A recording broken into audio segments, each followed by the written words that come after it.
बीबी जी, कल रात ही वो तफैल मोहम्मद चारों बच्चों को मेरे पास छोड़ गए जी। और मुझे जान से मार देने की धमकी भी दी है जी उसने। कहता है कि अगर अब तुमने नान नफके के मुकदमे का नाम भी लिया तो तुम्हारे साथ इन बच्चों को भी मार दूंगा। इतना आसान समझ रखा है उसने ये सब कुछ।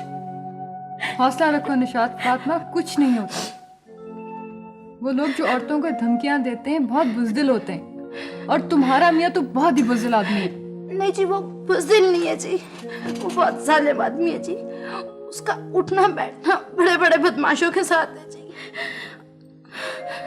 देखो, मैं अपनी दोस्त एमीना अली को फ़ोन कर रही हूँ।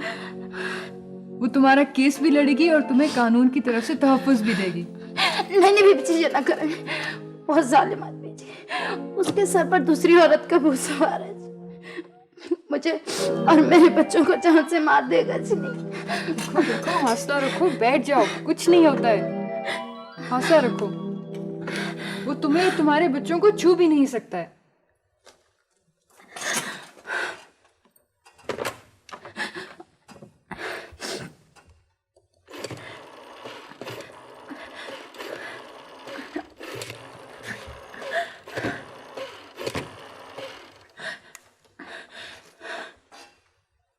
हेलो, हाँ तहमीना, शाहरुख बोल रही हूँ।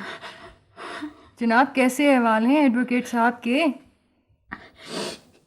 हाँ, अरे नहीं, ठीक है। अच्छा देखो, वो निशात फातिमा का तुम्हें केस बताया था ना?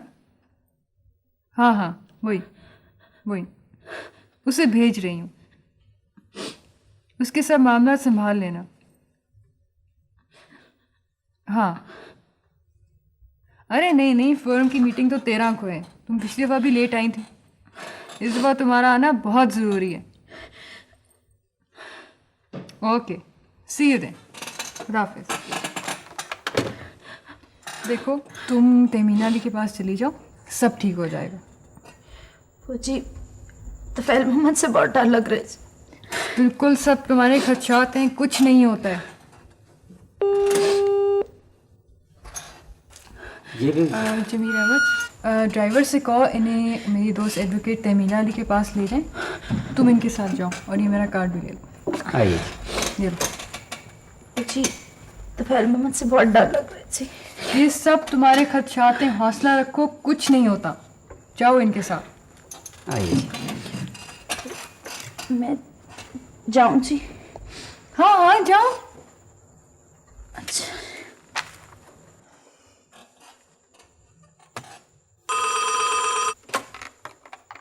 Hello hello.